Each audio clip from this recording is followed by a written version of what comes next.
नमस्कार दोस्तों, जय महाकाल, जय माता शमशानी। आज की वीडियो में मैं भानुमति देवी की साधना दे रहा हूँ, जो कि एक मायावी साधनाओं में से है और बहुत जल्द सिद्ध होने वाली साधनाओं में से है।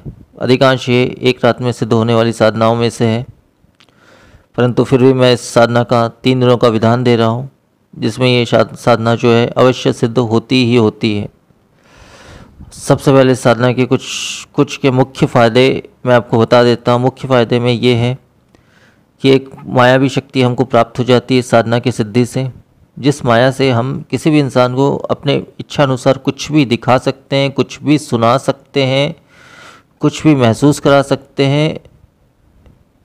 ये सारी चीज़ें हम करवा सकते हैं, परंतु ये एक माया रहती है और किसी भी माया का एक समय रहता है। एक समय के बाद, कुछ घंटों पश्चात या कुछ समय के पश्चात, ये माया जो है वो ख़त्म हो जाती है। हम 10 रुपये के नोट को 10,000 के नोटों में बदल सकते हैं, नोटों की बारिश करवा सकते हैं, लेकिन कुछ समय के पश्चात वो सारे नोट जो माया होती है वो अदृश्य हो जाएंगे। तो इस प्रकार का किसी भी तरीके से हम माया का प्रयोग कर सकते हैं। हमारा कोई शत्रु है तो हम उसको ऐसे ऐसे उसके घर के अंदर सांप का रहना या फिर भूत प्रेत दिखाई देना इत्यादि हम बहुत कुछ कर सकते हैं, परंतु वो केवल एक माया रहेगा, उसके सिवा असलियत नहीं रहती है। इसमें केवल एक मायावी शक्ति हमको प्राप्त होती है। यही सबसे मुख्य फ़ायदा है और इसी कारण से लोग इसकी साधना करते हैं और इस सिद्धि को प्राप्त करते हैं। मुख्य तौर पे तो ऐसे लोग इस साधना को करते हैं जो हाथ की सफाई दिखाकर बहुत सी अलग अलग चीज़ों को लोगों को दिखाते हैं। तो इस प्रकार के लोग अधिकांश इस साधनाओं को सिद्ध करते हैं। तो वैसे इसके अच्छे भी प्रयोग हैं जिससे लोगों का अच्छे से अच्छा किया जा सकता है, और बुरा भी प्रयोग है जिससे लोगों का बुरा से बुरा भी किया जा सकता है। अच्छाई में ऐसा होता है कि लोगों को कितनी भी बड़ी से बड़ी बीमारी हो, अगर हम उसकी मानसिक बीमारी हो या कोई भी बीमारी हो, हम उसको अगर माया के द्वारा ये अगर उसको दिखा दें कि उसकी बीमारी है ही नहीं, तो अपने आप उसकी बीमारी ठीक होने लग जाती है या ठीक हो जाती है बहुत ही कम समय में। ये इसका सबसे बड़ा फ़ायदा है। और सबसे बड़ा नुकसान ये है कि हम अपने शत्रु को इस माया के द्वारा ऐसी ऐसी बुरी बुरी शक्तियों को दिखाते हैं। चाहे उसके चारों तरफ बहुत से सांपों को दिखा सकते हैं, राक्षसों को दिखा सकते हैं, भूत प्रेत इत्यादि को दिखा सकते हैं। तो इस प्रकार से करने से दुश्मनों की मानसिक संतुलन जो है वो खराब हो जाता है और वो पागल भी हो सकता है, हो भी जाता है और उससे भी बुरी परिस्थिति में चला जाता है। तो इस प्रकार से अच्छा भी इसका प्रयोग है और बुरा से बुरा भी प्रयोग है, परंतु मैं इस विधान को देने से पहले इतना ही कहूँगा कि इस विधान का और इस शक्ति का आप अच्छे से अच्छा ही प्रयोग करें। तो अब इस साधना का विधान मैं बता दे रहा हूँ। ये बहुत ही आसान विधान है, मात्र 3 दिनों का विधान दे रहा हूँ। 3 दिनों की साधना होगी। ये हो सकता है 3 दिन से पहले भी सिद्ध हो जाए, परंतु मैं 3 दिन का विधान दे रहा हूँ।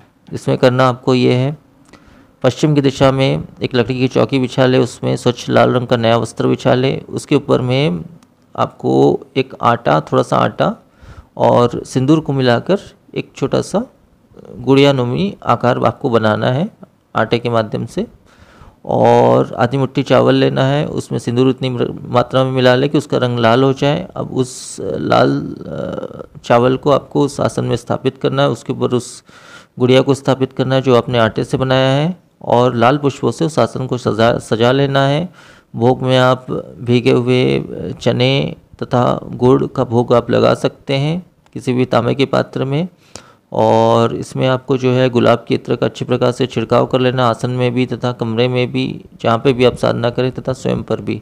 स्नान इत्यादि स्वच्छ वस्त्र धारण करके साधना को करना है। लाल वस्त्र धारण करके करेंगे तो और भी अच्छा रहेगा। इसके पश्चात जो है आपको एक घी का दीपक लगाना है, 2 मुख वाला। एक मुख आपकी तरफ रहेगा, एक मुख उस गुड्डे की तरफ रहेगा जो गुड्डा आपने इस आसन में स्थापित किया है। इस प्रकार से 2 मुखी आपको घी का दीपक लगाना है। सुगंधित अगरबत्ती, धूप इत्यादि आप लगा सकते हैं साथ में। इसके बाद जो है आपको किसी भी स्वच्छ आसन या लाल आसन में आप बैठकर इस साधना को करें तो और भी अच्छा रहेगा। सुरक्षा घेरा तथा शरीर बंधन कर ले, क्योंकि इसमें कोई नुकसान तो नहीं है, परंतु इस साधना के दौरान आपको ऐसे ऐसे मायावी वस्तुएं दिखाई दे सकती है जिसकी वजह से आपका मन विचलित हो जाए और आप बीच में आप साधना को आप छोड़ दें। इसलिए आप सुरक्षा घेरा और शरीर मंथन अवश्य कर ले। इसका विधान मैं पहले के वीडियोस में दे चुका हूँ, वहाँ से आप देख सकते हैं। इस प्रकार से आपको साधना करनी है और मैं जो मंत्र देने वाला हूँ इस मंत्र को आपको 7 माला आपको पाठ करना है और रुद्राक्ष की माला से आपको इस मंत्र का 7 माला पाठ करना है। और 7 माला पाठ पूर्ण होने के पश्चात जो है बरगद के वृक्ष के 108 पत्ते आप तोड़ लाएं और उसको किसी भी लकड़ी के माध्यम से अग्नि आप प्रज्वलित कर लें 7 माला होने के पश्चात, और 108 आहुति आपको इसी मंत्र को पढ़कर सोहा बोलने के पश्चात, इस मंत्र में सोहा जुड़ा हुआ है, सोहा बोलने के पश्चात उसे आपको अग्नि में अर्पित कर देना है। 108 आहुति आपको देना है। तो इस प्रकार से आपको ये साधना करनी है जब तक ये शक्ति आपकी प्रत्यक्ष ना हो जाए। जब ये शक्ति आपकी प्रत्यक्ष हो जाती है, किसी भी प्रकार से भी प्रत्यक्ष हो सकती है, जो जिस गुड़िया की आपने स्थापना की है उस गुड़िया के स्वरूप में भी प्रत्यक्ष हो सकती है या अन्य स्वरूप में भी प्रत्यक्ष हो सकती है या स्वप्न में भी प्रत्यक्ष हो सकती है। जिस भी स्वरूप जिस भी तरीके से वो प्रत्यक्ष हो, उससे आपको एक ही वरदान या एक ही वचन मांगना है कि मैं जो भी माया करूं जिस पर भी, वो माया पूरी तरह से हमेशा सफल रहे।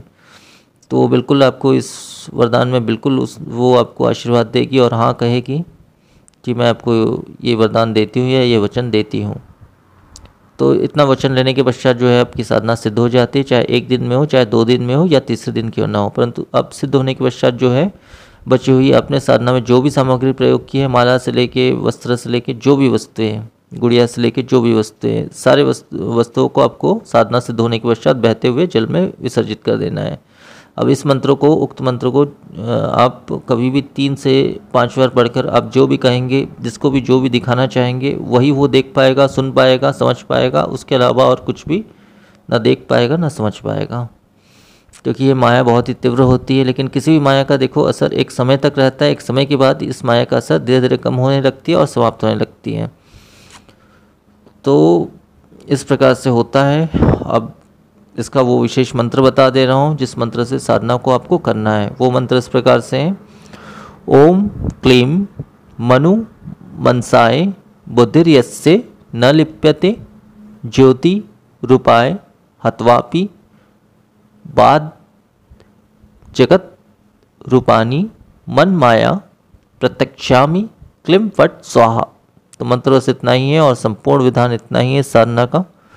तो आज के वीडियो में बस इतना ही। नमस्कार।